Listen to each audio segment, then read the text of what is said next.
네, 안녕하세요. 위험물 기능사 필기 한 권으로 쉽게 끝내기 편저자 이병철입니다. 오늘은 6번째 강의. 죄송합니다. 반응 속도와 활성화 에너지 이렇게 되어 있는데요. 시험에는 그렇게 자주 출제되는 건 아니에요. 그런데 그 기초 이론에서 이게 소화와 연소 이론에서요. 연소가 잘 되는 조건, 또 소화가 잘 되는 조건에서 이 심심치 않게 활성화 에너지에 대해서 물어본단 말이죠. 그러니까 이 개념을 모르면 얘가 뭐야? 또 이러고 넘어갈 수 있으니까 제가 좀 간단하게라도 이 설명을 드려야 되겠다. 그래서 요거를 6번째 강의에 이제 집어넣은 거예요. 여기 이제 말들이 많은데 사실은 이 기본적인 글은 제 블로그 글에도 그대로 들어가 있어서 그 블로그에 있는 내용들이 그대로 들어와 있는 거기 때문에 제가 화면에 빨리빨리 넘어가서 글을 다 못 읽겠다라고 불만 갖지 마시고 제 블로그에 들어오시면 거기에 이제 자세하게 똑같이 글이 배열되어 있으니까 그것을 참고하시면 됩니다. 참고로 지식과 실천 해서 블로그 치시면 거기 제가 쓴 그 블로그의 글들이 쭉 나열되어 있으니까요.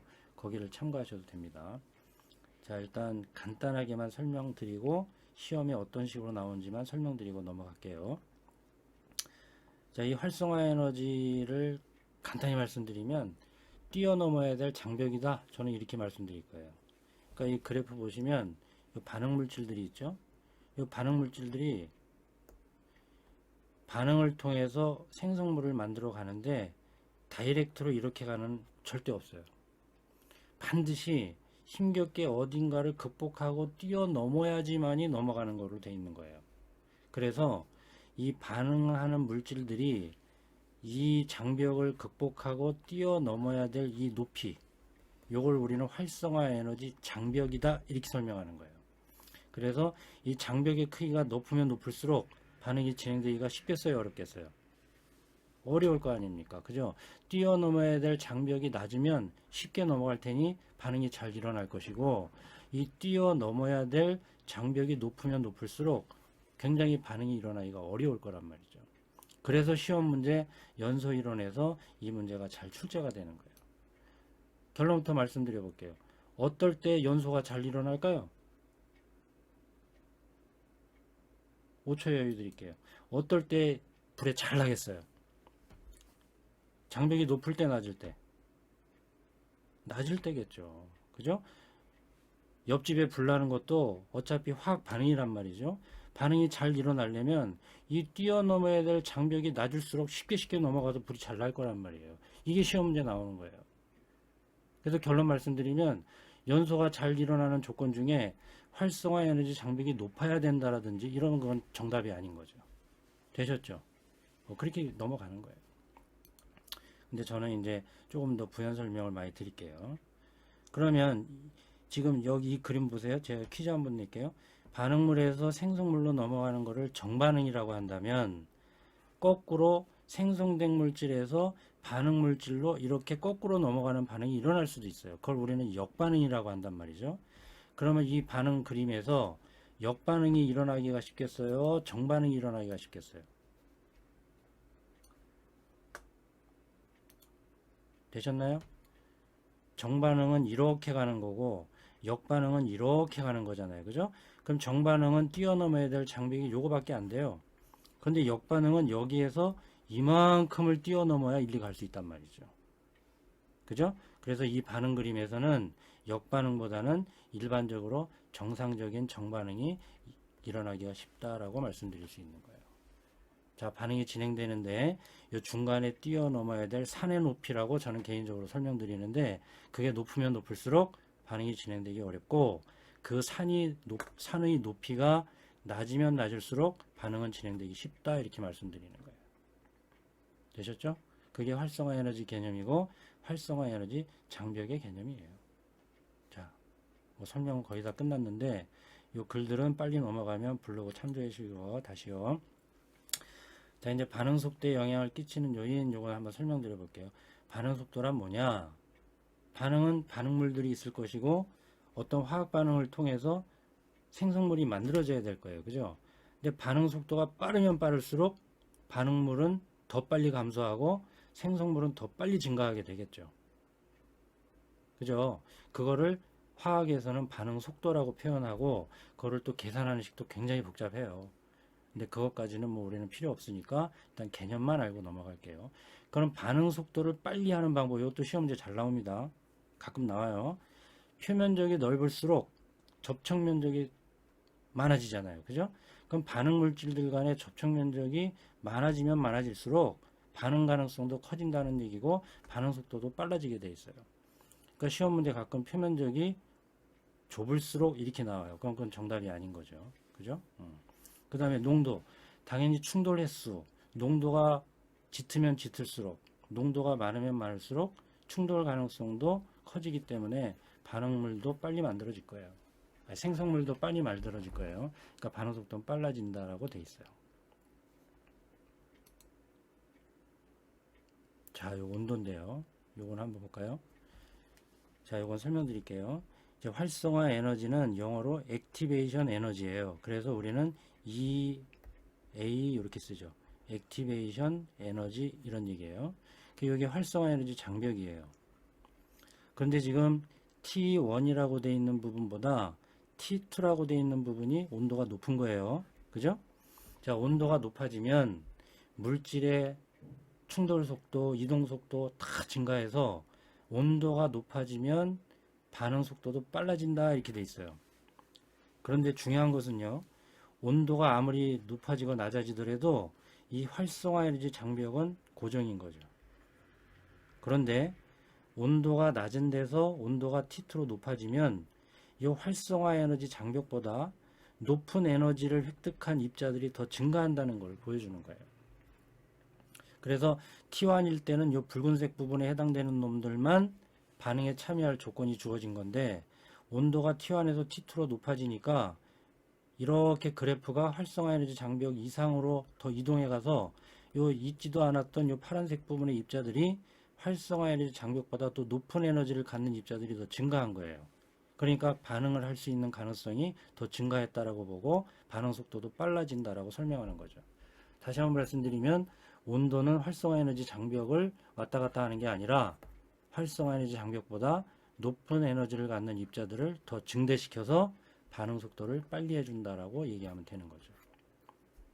그러니까 반응 속도가 빨라진다고 얘기는 활성화 에너지 장벽보다 높은 에너지를 갖는 아이들이 많아지면 반응 속도는 빨라질 수 있다라고 설명하면 정답입니다.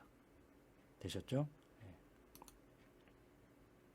네, 요게 이제 시험 문제 나중에 이제 강의할 때요. 죄송합니다. 부촉매라는 말이 이제 심심찮게 나올 겁니다. 할로겐 소화약제에서 이제 부촉매 효과로 소화한다 뭐 이런 얘기가 이제 무지하게 많이 나오는데요. 그때 이제 촉매라는 말이 나오기 때문에 여기서 이제 부연 설명하고 좀 자세하게 설명하고 넘어갈게요. 이 촉매라는 것은 우리 결혼시킬 때 중간에 거간 역할하는 사람이 또 중매쟁이라고 하잖아요. 그 중매쟁이를 생각하면 딱 들어맞는 얘기예요. 그러니까 서울에 있는 남자하고 부산에 있는 여자아이가 만나서 결혼하기가 쉽지가 않잖아요. 그죠? 스스로 만나기가 굉장히 쉽지가 않은데 중간에 중매쟁이가 껴서 야 니네 만나봐라 어쩌라 하면은 결혼할 가능성이 확 증가하는 거죠. 바로 그런 개념인 거예요. 그렇다고 해서 중매쟁이는 남녀 간의 결혼을 중매할 뿐이지 그 중매쟁이가 직접 결혼에 참여하진 않잖아요. 그죠? 마찬가지예요. 이 촉매라는 것은 물질들이 반응에 참여할 수 있게끔 조장해주는 역할을 해줄 뿐이지 자기 자신이 반응에 직접 참여하진 않는다 이런 얘기죠. 이게 촉매의 기본 개념이에요. 그런데 이 촉매에는 두 가지가 있어요. 지금까지 제가 설명드린 건 정촉매일 거예요. 정촉매는 반응을 촉진시키는 역할을 하는 놈인데 거꾸로 반응을 일어나지 않게끔 하는 놈이 있어요. 그놈 우리는 부촉매다 이렇게 얘기하는 거예요. 시험 문제는 바로 이게 중요한 거죠. 자, 그럼 보세요. 아까 한 거 복습이죠. 이렇게 반응이 진행되죠. 자, 요게 뛰어넘어야 될 산의 높이 활성화 에너지 장벽이에요. 정촉매는 어떻게 해야 되겠어요? 정촉매는 반응이 더 잘 일어나게끔 하는 놈이기 때문에 어떻게 하겠어요? 활성화 에너지 장벽을 낮추는 놈일 거다 이런 얘기예요. 활성화 에너지 장벽을 낮춰줘야 쉽게 반응이 진행될 거 아니에요. 그러니까 반응을 촉진하는 놈에 해당되는 놈은 정촉매라고 얘기하는 건데, 부촉매는 뭐냐? 반응이 일어나지 않게끔 하는 놈이기 때문에 이 활성화 에너지 장벽을 더 높여야 되는 놈이다, 이런 얘기예요. 활성화 에너지 장벽을 원래보다 더 높여서 뛰어넘게 더 어렵게, 이 장벽을 뛰어넘기가 더 어렵게 만들어줘서 반응이 진행되기 어렵게 만드는 놈이 우리는 부촉매다라고 얘기할 수 있는 거예요. 이게 이제 소화약제의 기본 개념인 거죠. 되셨죠?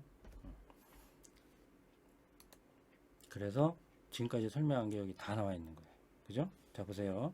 요 초록색이 일반적인 거라 한다면 정촉매를 사용하면 파란색으로 장벽이 낮아져서 반응이 더 쉽게 일어나게 할 것이고, 부촉매를 사용하면 빨갛게 돼서 더 장벽이 높아졌으니 반응이 진행되기 어려울 것이다, 이런 얘기예요. 그래서 시험 문제 나오는 거죠. 그죠? 읽어보세요. 할로겐 화합물 소화약제 특히 많이 나오는 거죠. 얘네들을 왜 부촉매 소화라고 하냐? 소화약제는 뭐겠어요? 이거 우리가 밥 먹고 위에서 소화시킨다는 얘기가 아니에요. 불 났을 때 불 끄는 거예요. 소화. 예. 그래서 할로겐 화합물 소화약제가 왜 부촉매 효과냐? 불을 끄기가 쉽다. 즉 연소가 일어나기 어렵게 만든다, 이런 얘기예요. 즉 활성화의 장벽을 높여서 연소 반응이 진행되게끔 하지 않는다. 연소 반응이 일어나기 어렵도록 조장해주는 소화약제다. 이래서 시험 문제 아주 잘 나오는 거죠. 아시겠죠? 이게 중요한 겁니다. 활성화의 장벽을 높여서 연소작용이 일어나지 못하도록 하거나 더디게 함으로써 화재를 진압하는 소화약제다. 이게 굉장히 중요한 거죠. 시험 문제 아주 잘 나와요. 빈출 지문입니다. 네. 자, 그러면 우리 기출문제 몇 개를 한번 풀어볼까요? 되게 쉬워요. 개념이 중요해서 제가 설명드린 거죠. 문제는 되게 쉽습니다. 보세요. 2013년 사회죠. 자연 발화를 방지하기 위한 방법으로 옳지 않은 것은 그랬어요. 그럼 어쨌거나 불나는 거를 방지하기 위한 방법으로 옳지 않은 거잖아요. 그죠? 여기는 이제 요 정촉매라는 4번이 있기 때문에 제가 넣은 건데 정답은 1번이죠. 요거는 이제 따로 설명드릴게요. 자, 습도를 가능한 한 높게 유지한다 그랬는데 이게 옳지 않아요. 습도를 높게 유지하면 자연 발화를 조장하는 거예요. 뭐 때문에 그러냐? 미생물 번식에 의한 자연 발화가 일어날 수 있거든요. 그러니까 미생물도 생명체죠. 생명체들은 습도가 적당히 존재하는 상태에서 번식이 활발해요. 얘네들이 번식하면 건초더미나 이런 공기가 통하지 않는 데서는요, 얘네들이 번식하면서 열을 축적한단 말이에요. 그래서 열을 축적하면 할수록 발화점에 도달할 것이고 자연스럽게 발화가 진행되게끔 조장하는 역할을 해요. 그래서 얘네들 때문에 습도는 낮게 유지시켜 주는 게 맞는 거예요. 그래서 여기에 정답은 1번이 정답이 되는 건데 제가 여기 넣는 거는 4번 때문에 그래요. 정촉매 작용을 하는 물질을 피한다 그랬어요. 그 얘기는 무슨 얘기죠? 반응을 일어나지 않게끔 한다, 이런 얘기니까 맞는 얘기가 된다라는 걸 제가 제시해 드리려고 문제에 넣어놓은 겁니다. 이해하셨죠? 자, 이것도 보세요. 다음 중 기체연료가 완전 연소하기에 유리한 이유로 가장 거리가 먼 것은 그랬어요. 자, 이제 정답 나왔잖아요. 활성화 에너지가 크다 그랬어요. 완전 연소하기에 유리한, 그건 뭐야? 불이 잘 나게끔 해야 된다, 이런 얘기잖아요. 근데 불이 잘 나게끔 해야 되는데 그거하고 거리가 먼 것을 골라라 그랬어요. 그럼 활성화 에너지가 크다? 즉 활성화 에너지 장벽이 엄청 높아진다는 얘기예요. 불 나겠어요? 안 나겠어요? 안 나잖아요. 그러니까 1번이 정답이 되는 거죠. 뭔 얘기인지 알겠죠? 나머지 2, 3, 4번은 불이 잘 나게끔 하는 조건이에요. 읽어보나 마나 너무 당연한 거 아니겠어요? 자, 45번. 이것도 2018년도에 또 유사하게 나왔죠. 2015년도는 5회 나왔던 문제고요. 자, 가연물이 되기 쉬운 조건이 아닌 것은 똑같잖아요. 그죠? 이거 4번이 정답은 아니지만 볼게요. 가연물이 되기 쉬운 조건이 아닌 거예요. 자, 산소와 친화력이 커야 되고요. 발열량이 커야 되잖아요. 활성화 에너지가 작아야 되잖아요. 그죠? 활성화 에너지 장벽이 낮아야 반응이 잘 일어날 거 아니에요. 문제는 뭐예요? 가연물이 되기 쉬운 조건이 아닌 것은 그랬으니까 왜 2번이냐? 열 전도율이 크면 가연물이 되기가 쉽지가 않아요. 왜냐? 열 전도율이 크다는 얘기는 내 몸에서 발생된 열을 함축하지 않고 다 옆으로 다 전달시켜서 다 뺏겨버린다는 얘기예요. 발화점이나 특정한 연소가 일어나기 쉬운 온도까지 올라가려면 열이 발생된 거를 뺏기지 말고 내가 갖고 있어야 되잖아요. 근데 얘는 열 전도율이 크다 그 얘기는 발생된 열을 내가 가지고 있지 않고 자꾸 옆으로 뺏겨버린다는 얘기예요. 그러니까 나는 발화점에 도달할 수 없는 거예요. 그래서 연소가 일어나기 어려운 얘기가 되는 거죠. 그래서 여긴 정답은 2번이 되는 거지만 제가 4번 때문에 또 넣은 거예요. 활성화 에너지는 작을수록 연소가 잘 일어나겠죠. 그러니까 이 문제에 대한 정답은 아닌 거죠. 그죠? 연소가 잘 일어나는 조건이니까. 네, 됐고요. 자, 이제 마지막 문제입니다. 유사 문제로 많이 출제된 거예요. 똑같죠? 앞에 문제하고 똑같아요. 그래서 얘 해설도 안 달아놨잖아요. 그죠? 앞에 문제하고 똑같죠? 네. 자, 문제는 이런 식으로 출제됩니다. 그런데 어쨌거나 여기 지문에 4번도 있지만 활성화 에너지에 대한 얘기도 항상 이런 유형의 문제에서는 지문으로 표시가 되니까, 표현이 되니까 이 활성화 에너지가 뭔지, 활성화 에너지 장벽이 뭔지 그 정도는 확실히 알고 넘어가시는 게 좋잖아요. 이런 문제는 점수 주려고 내는 문제인데 제 개인적으로는 이런 거 틀리면 어디서 맞춰요? 59점 맞는 사람이 제일 바보 같은 사람이야. 맞죠? 예, 조금만 노력해서 60점만 맞으면 되는데 이런 거 몰라갖고 59점 맞고 떨어졌다고 얘기하면 얘기도 하지 말아요. 그런 사람은. 예? 바보야 바보. 자, 아셨죠? 제가 마지막엔 좀 우스갯소리 했지만 하여튼 공부하시는데 고생 많이 하시고 조금만 노력하셔서 꼭 합격하시길 기원드리겠습니다. 자, 이번 강의는 여기서 마치고 다음 시간에 다시 찾아뵙도록 하겠습니다. 감사합니다.